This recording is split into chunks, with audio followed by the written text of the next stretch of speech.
We got hit with some surprising news on Monday when Samantha Irvin announced that she was leaving WWE after spending 3 years as a ring announcer for the company.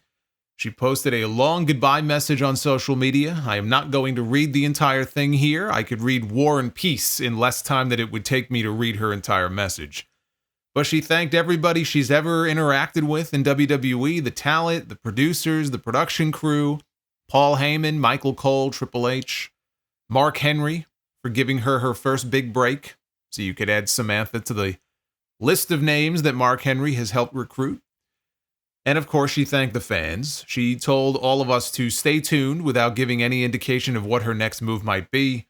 I don't think she knows yet what her next move is going to be. Lillian Garcia, she was brought back to replace her, at least for the time being, but it could end up being a more permanent move. Lillian was a little rusty on Monday. She had a few flubs, although I don't think you can blame them all on her. They had her reading from cue cards and announcing people, accompanying other people to the ring who weren't even there with them when they walked out. After the second time, I thought they got to be playing a rib on this woman. But I mean, Samantha has an incredible voice. I loved how she would add her own flair to every introduction. Howard Finkel will forever be the measuring stick for all ring announcers. He is the greatest to ever do it in any promotion. He could make any match feel like the biggest match in the world. And Samantha Irvin, in my opinion, is their best ring announcer since Finkel.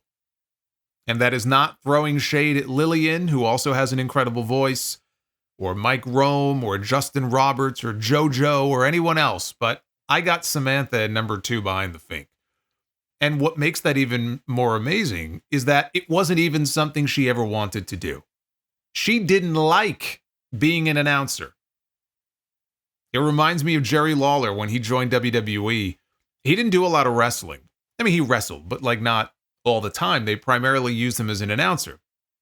Jim Ross and Jerry Lawler, years later, they became this iconic duo together, one of the greatest of all time.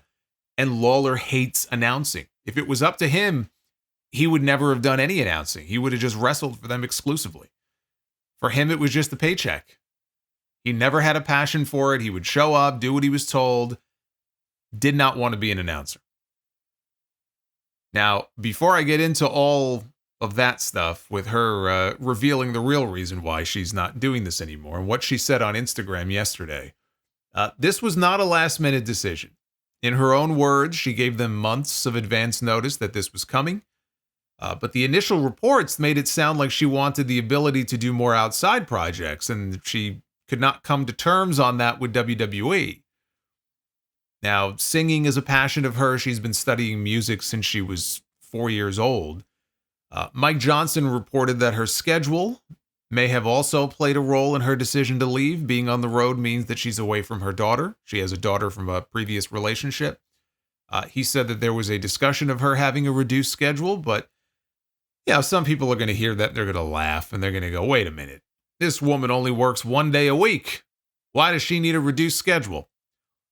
Well, she was probably working more than 1 day a week. I imagine she worked at least some house shows, plus the PLEs.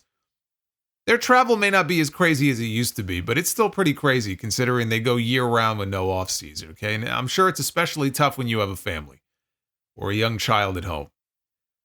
Whatever talk there may have been of a reduced schedule, he said it never came to pass, and that may have been a factor in her decision to leave. She is not expected to join AEW. I didn't think even before she started commenting on social media that she was going to AEW.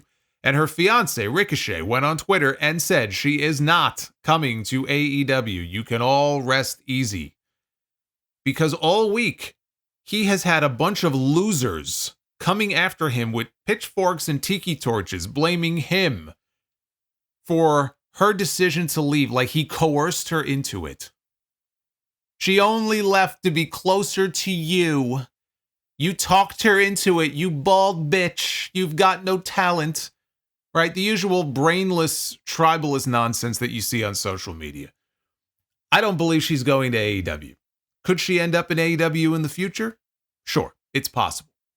But she is not leaving WWE to go sign with AEW. She likes wrestling. Her father was a huge wrestling fan. She started watching when Bret Hart and Shawn Michaels were on top in the mid-90s. And so if she ever gets the itch to do it again, and her future husband works for this other company, then sure, she could always end up in AEW. But it's not a situation where she's jumping ship and she's trading one for the other. And even if she was, so what? Grow the fuck up. But I mentioned her Instagram comments.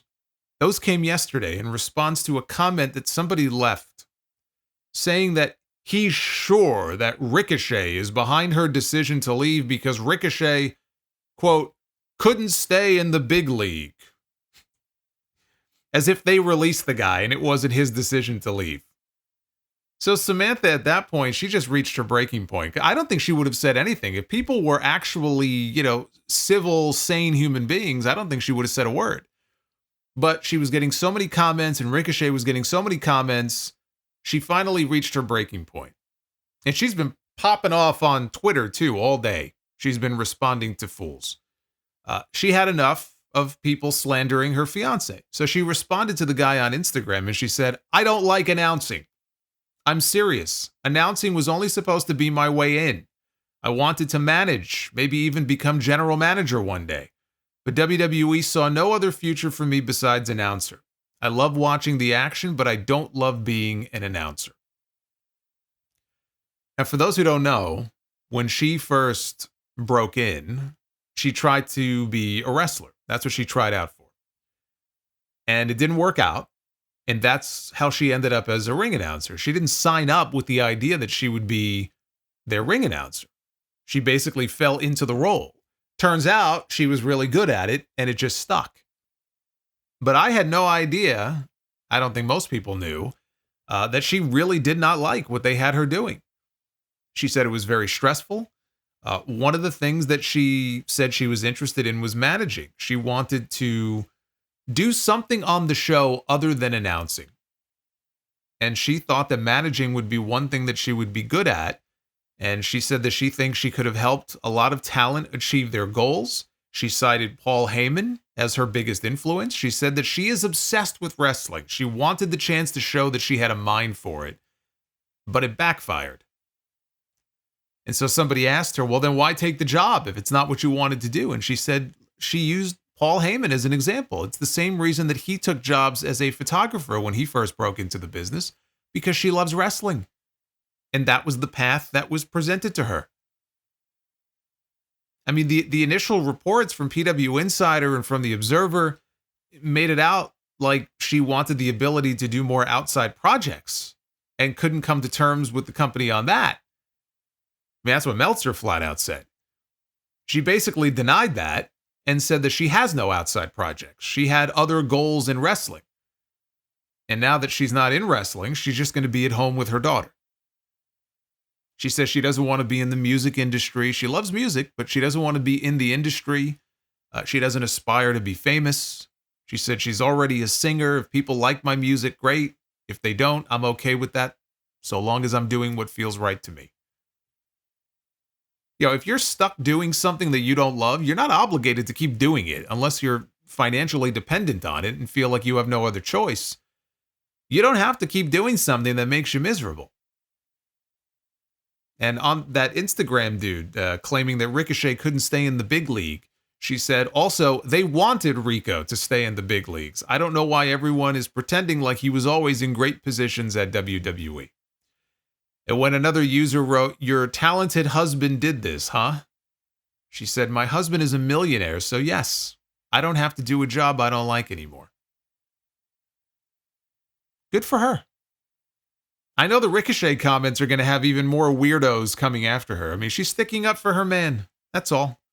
It's not that deep. She's not burying WWE.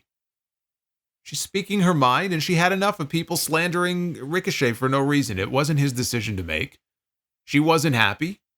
She decided to quit. Yet they're coming after him. When those original reports first came out about her wanting the chance to do more outside projects, my attitude at the time was, you don't let her walk over something like that. You work it out.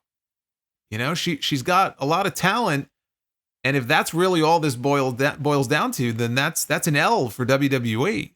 Like, sit down, work it out. If that was the trade-off, right? They get to keep her as an announcer.